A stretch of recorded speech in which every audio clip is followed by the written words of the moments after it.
요한복음 12장에 예수께서 외쳐 가라사대 나를 믿는 자는 나를 믿는 것이 아니요 나를 보내신 이를 믿는 것이니 나를 보는 자는 나를 보내신 이를 보는 것이니라. 한번 쭉 보겠습니다. 내가 내 자의로 말한 것이 아니요 나를 보내신 아버지께서 나의 말할 것과 이룰 것을 친히 명령하여 주셨으니 내가 진실로 진실로 너희에게 이르노니 나의 보낸 자를 영접하는 자는 나를 영접하는 것이요 나를 영접하는 자는 나를 보내신 이를 영접하는 것이니라. 우리 방금 읽은 마태복음 말씀하고 동일한 내용인 걸 보게 됩니다. 그 다음 나를 사랑하지 아니하는 자는 내 말을 지키지 아니하나니 너희의 말을 듣는 말은 내 말이 아니요 나를 보내신 아버지의 말씀이니라. 나는 아버지께서 내게 주신 말씀들을 저희에게 주었사오며 내가 아버지께로부터 나온 줄을 참으로 아오며 아버지께서 나를 보내신 줄도 믿었사옵나이다. 아버지께서 내 안에 내가 아버지 안에 있는 것 같이 저희도 다 하나가 되어 우리 안에 있게 하사 세상으로 아버지께서 나를 보내신 것을 믿게 하옵소서. 곧 내가 저희 안에 아버지께서 내 안에 계셔 저희로 온전함을 이루어 하나가 되게 하려 함은 아버지께서 나를 보내신 것과 또 나를 사랑하심 같이 저희도 사랑하신 것을 세상으로 알게 하려 함이로소이다. 의로우신 아버지여 세상이 아버지를 알지 못하여도 나는 아버지를 알았었고 저희도 아버지께서 나를 보내신 줄 알았삼나이다. 한 이제 마지막 구절 같습니다. 예수께서 또 가라사대 너희에게 평강이 있을지어다. 아버지께서 나를 보내신 것 같이 나도 너희를 보내노라. 여러분 이제 여러 성경 구절을 지금 보셨는데 어떤 표현이 공통적으로 등장합니까? 아버지께서 나를 보내신, 그래서 나를 보내신 하나님이 아버지가 나를 보내신 것, 그 표현이 이 모든 구절에 공통적으로 등장하는 표현입니다. 예수님께서 이 세상에 계실 때에 가장 안타까워 하셨던 것은 사람들이 예수님을 하나님이 보내신 분으로 믿지를 못하는 것이었습니다. 구약 시대에도 하나님이 선지자들을 부르셔서 하나님의 말씀을 이스라엘 백성들에게 주시는데 그가 사람의 말을 하는지 하나님이 주신 말씀을 전하는 것인지 이게 선지자 입장에서는 아주 절대적으로 중요한 거예요.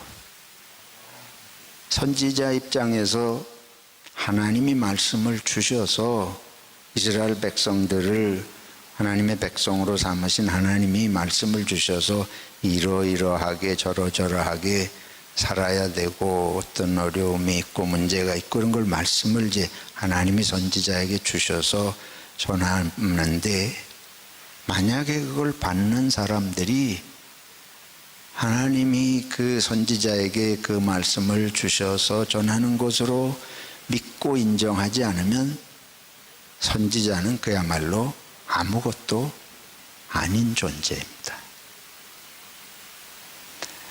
그런 어려움을 겪었던 선지자가 대표적으로 예레미야를 비롯해서 선지자들은 대부분 그런 어려움을 겪습니다.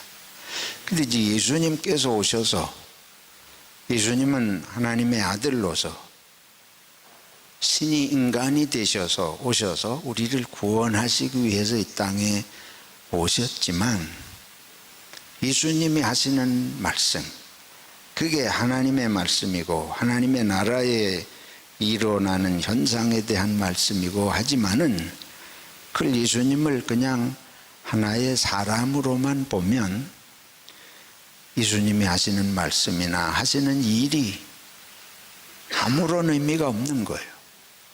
의미가 없고 바리새인들은, 유대인들의 유대 종교 지도자들이 볼 때는 하나님이 보내신 일을 하는 분으로 보이질 않고 하나님을 모독하는 자로 그렇게 보이는 거예요.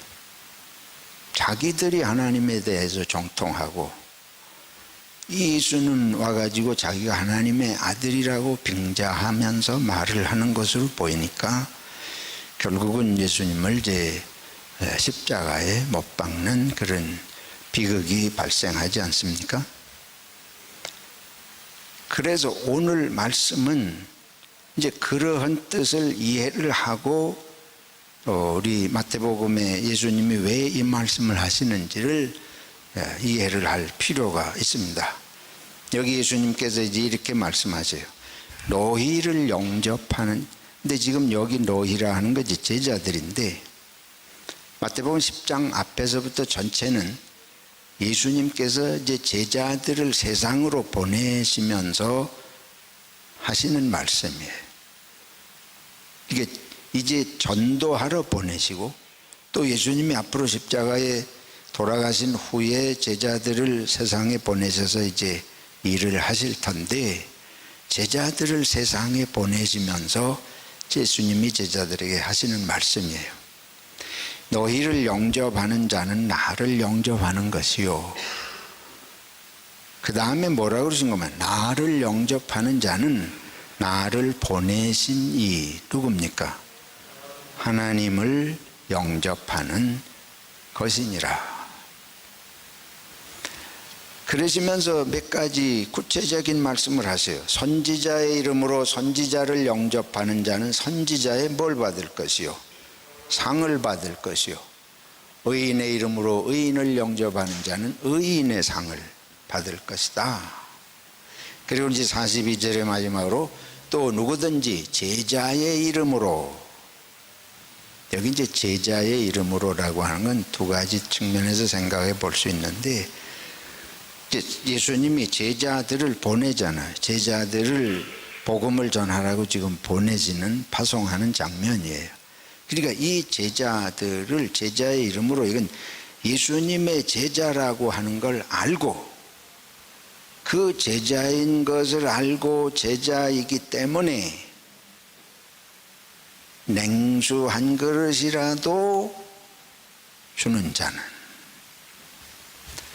그래서 누구든지 제자의 이름으로 이 작은 자 하나에게 냉수 한 그릇이라도 주는 자는 내가 진실로 너희에게 이르노니 그 사람이 결단코 무엇을 잃지 아니하리라. 상을 잃지 아니하리라. 주님께서는 방금 말씀드린 대로 많은 경우에 당신이 하나님의 아들이고 하나님의 말씀을 전하는 것을 믿지 않고 받아들이지 않고 환영하지 않는, 오히려 그 반대로 주님을 핍박을 하고 모함을 해서 어떻게든지 잡아 넣으려고, 옥에 넣으려고 하는 이런 일을 많이 겪으시면서 이제 제자들에게 하시는 거예요. 제자들도 너희들도 이제 복음을 전하러 세상에 가는데 내가 겪은 일처럼 똑같은 일들을 겪을 것이다. 근데 그때 기억할 것은 너희를 나의 제자로, 그리스도의 제자라는 것을 알고 그 제자 이름으로 냉수 한 그릇이라도 너희를 대접하면 그것은 주님을 대접하는 것이고 하나님을 대접하는 것이고, 그래서 주님께서 반드시 상을 주실 것이다. 우리가 세상에 나아가서 무슨 일을 할 때에 나 혼자 일을 하고 내 인생의 목표를 가지고 일을 하고 그러면 내 뜻대로 안 되면 절망하고 좌절하고, 그러잖아요. 원망이 되고. 근데 제자들에게 주님 말씀하시는 것은 너희가 하는 일은 너희 일하라고 보내는 것이 아니고 내 일을 하도록, 내가 전해야 할 말을 전하도록 보내는 것이다. 그걸 항상 기억해야 하고, 내가 너희를 보내기 때문에 너희만 가는 것이 아니라 내가 너희와 함께하고, 너희를 나의 제자라는 이름으로 환영을 하고 영접을 하는 사람이 있고, 뭐 대단하게 안 하더라도 다만 냉수 한 그릇이라도 대접을 하는 자가 있으면 내가 그 사람을 반드시 상을 줄 것이다. 선지자를 선지자로 알고 환영하면, 그래서 협력하고 대접하면 그 사람을 선지자하고 똑같은 상을 주신다는 거예요.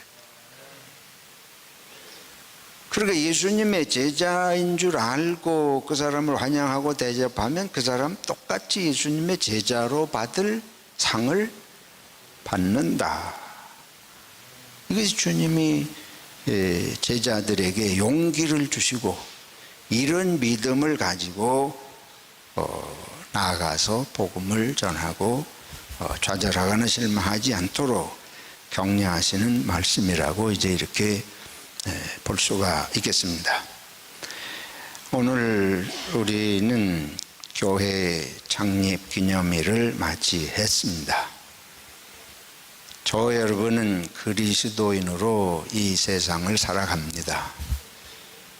우리가 그리스도인으로 살고 교회의 성도로, 교인으로 살아가면서 우리가 그에 합당한, 어떻게 표현할까요? 성공적인 그리스도인, 성공적인 성도, 교인, 목사 해주시면 내가 어떻게 삽니까? 원망이 나올 수도 있어요. 그러다 보면 하나님이 계신가 안 계신가, 내가 하나님 믿어가지고 무슨 소용이 있나, 그래서 믿음 떨어질 수도 있고, 사람의 모함을 받으면서 이러느니 내가 믿음 생활을 안 하겠다, 같이 교회 다니는 사람 때문에 실망해서 저런 인간들 꼴 보기 싫어서 나 믿음 생활 못 하겠다, 뭐 여러 가지 이유가 있을 수 있어요. 근데 결과는 뭐냐 하면 이유와 구실이 없는 게 아니고 다 있을 수 있지만은 결과는 내 믿음을 지키지 못할 수가 있다. 바울 사도는 복음을 전하면서, 그것도 뭐 주변에가 아니고 낯설은 수많은 외국 땅에 가서 복음을 전하면서 맞아 죽을 뻔도 하고 감옥에 갇히기도 하고 복음 전하다가 수많은 어려움을 겪지 않습니까? 근데 하나님께서 그런 바울이 또 몸도 성치 않았어요. 그런데 바울 사도가 하나님께 나의 몸의 가시가, 이 육신의 이 고통스러운 질병을 하나님 고쳐주십시오 하고 기도했는데 3번이나 간절히 매달렸다. 우리 같이 뭐 그냥 적당히 한 기도가 아니고 우리가 뭐 며칠 몇 주를 금식을 하면서 기도했듯이 막 그렇게 심각하게 3번을 했다. 그러니까 그게 심각하게 하나님께 기도를 했는데도 하나님이 고쳐주시지를 않아요. 그러고는 오히려 뭐라 그러시면 내 은혜가 내게 족하다. 그게 무슨 말이에요? 네가 지금처럼 아픈 게 너한테 왔다는 거예요. 인간적으로 생각하면 이해할 수 없는, 기독교는 이해할 수 없는 것 투서입니다.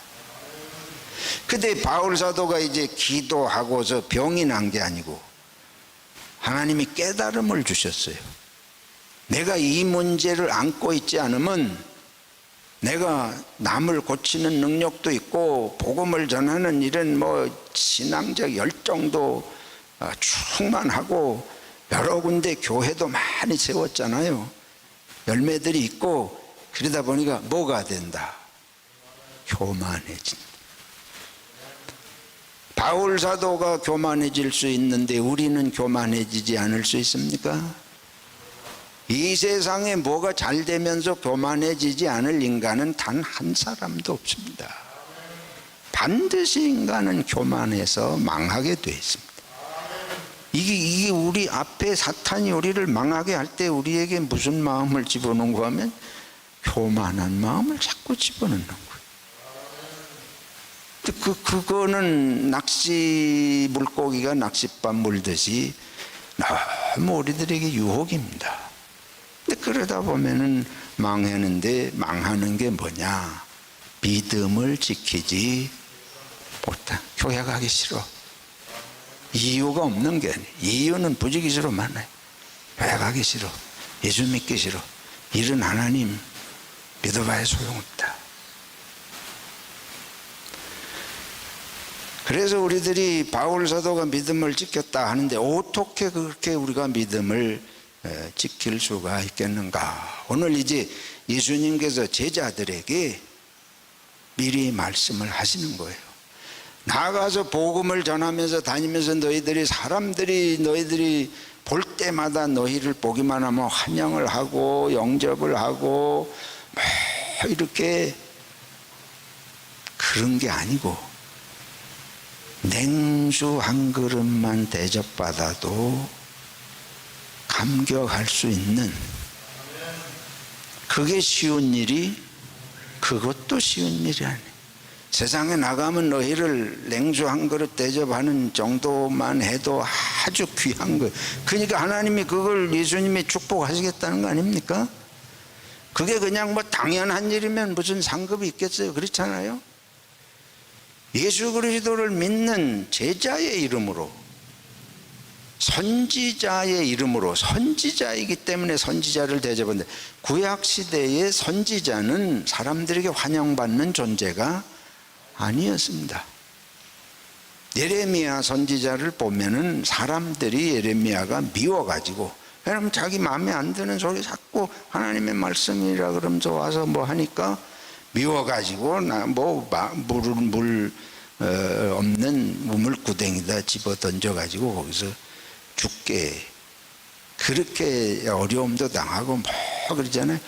우리 예레미야서를 읽어보면 하도 사람들이 그러니까 내가 입을 다물고 아무 소리도 안 하려고 결심을 했는데 하나님의 신이 자꾸 감동해서 내가 입을 열지 않고는 견딜 수 없어서, 이런 표현들이 나오잖아요. 근데 복음이라고 하는 거는, 하나님의 나라의 신앙이라고 하는 거는 뭐 이게 나가서 하면 돈이 막 벌리고 무슨 인기가 막 얻어지고 국회의원이 되고 이래서 하는 일이 아니고, 그 반대적인 일들을 수없이 만날 수 있다는 거예요. 그래서 누구 한 사람이 냉수 한 그릇이라도 대접하면 감사할 정도로.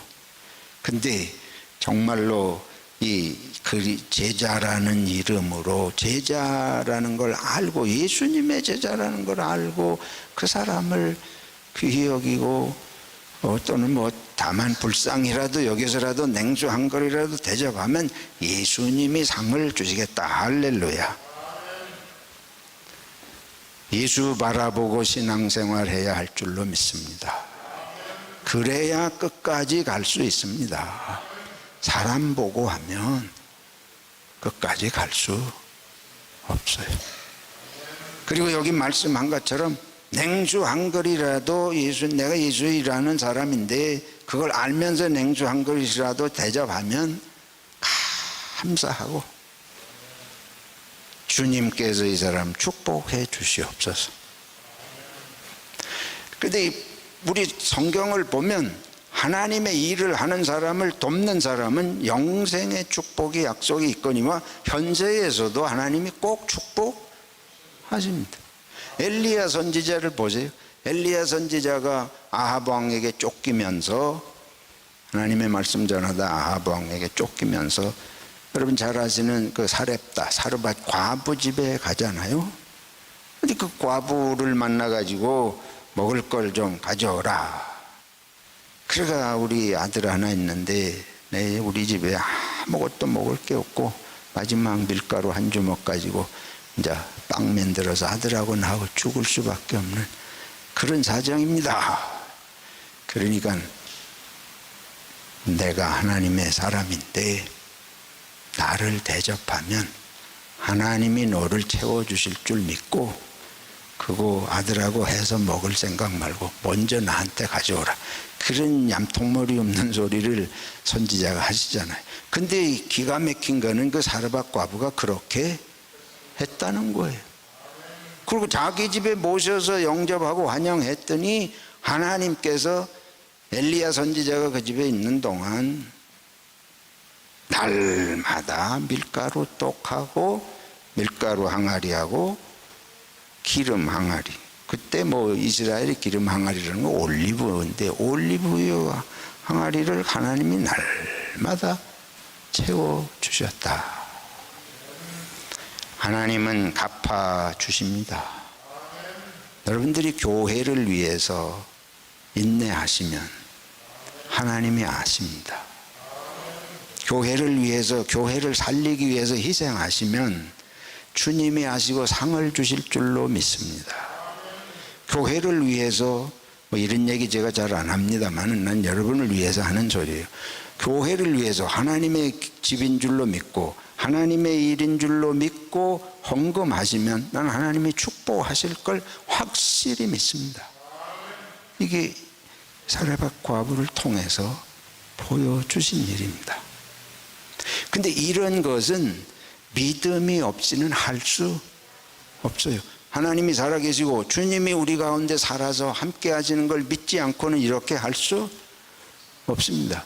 오늘 우리 읽은 말씀에 창세기 22장을 읽었는데 창세기 22장의 말씀은 하시는 대로 하나님께서 아브라함에게 100세의 아들을 주셨습니다.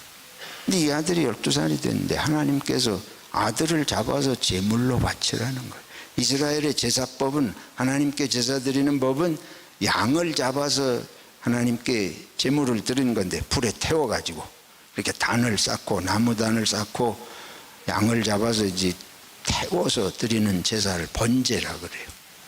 근데 아들을 잡아서 양을 잡듯이 잡아서 단을 쌓고 나무에 불을 놓고 제물로 태워서 하나님께 바치라. 이 일은 하나님을 여러분 믿으시고 싶으십니까? 근데 희한한 거는 아브라함이 그렇게 했습니다. 그 장면이에요.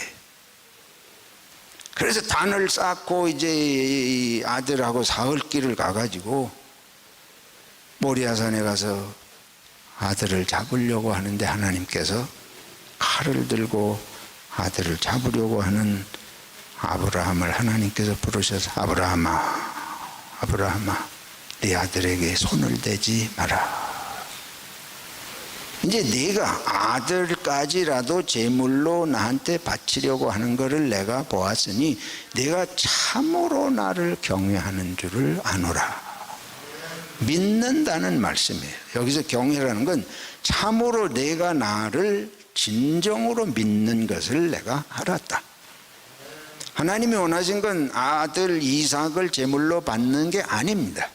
아브라함의 믿음을 시험하신 것입니다. 그리고 하나님께서 이제 양을 수풀에 이렇게 엉켜가지고 도망 못 다가 잡아 놓으시고 그 양을 제물로 바치게 하시잖아요. 이게 우리의 믿음입니다. 우리 앞에 무슨 일이 올 것을 두려워해서 믿음을 팔아먹지 않아야 할 줄로 믿습니다. 또 내게 조금 손해가 되는 것 같아서 믿음을 팔아서는 안 될 줄로 믿습니다.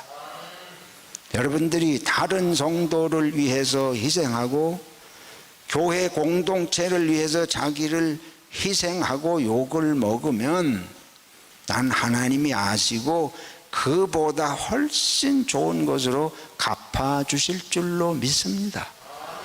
근데 저부터 우리는 내가 살기 위해서 교회를 죽여. 나가 살기 위해서 다른 사람들을 막 선동해가지고 교회를 못 나가게. 교회를 쪼개서 상처를 입혀요. 우리들이 냉수 한 그릇이라도 선지자의 이름으로 제자의 이름으로 그가 그리스도의 제자라는 것을 알고 대접을 하면 주님이 상급을 주시겠다 그랬는데, 거꾸로 말하면 주님이 하시는 일이 그만큼 뭐 하다는 걸 의미합니까? 귀하고 중요하다. 이 세상의 모든 일들이 다 물론 중요하지만은 하나님의 나라에 있어서는 복음을 전해서 하나님 나라의 진리를 알고 사람들이 영혼의 구원을 받고 영생을 얻는 것보다 귀한 일이 없는 줄로 믿습니다. 그러면 그 일을 교회가 하는데, 교회가 허물이 있고 부족함이 있을지라도 그 일을 한두 가지의 허물을 꼬투리를 잡아서 교회를 무너뜨리면 그건 누가 좋아할 일이에요. 그러니까 이게 얼마나 무서운 죄인지를 우리가 알아야 됩니다.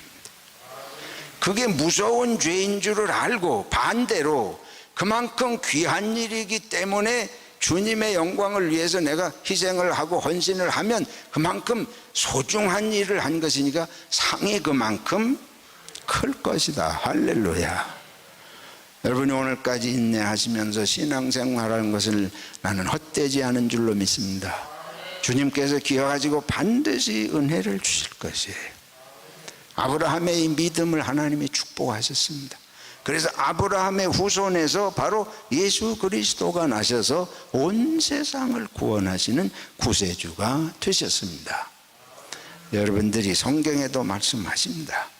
우리가 하나님의 뜻을 따라 살면 하나님이 자손 만대의 복을 주실 줄로 믿습니다.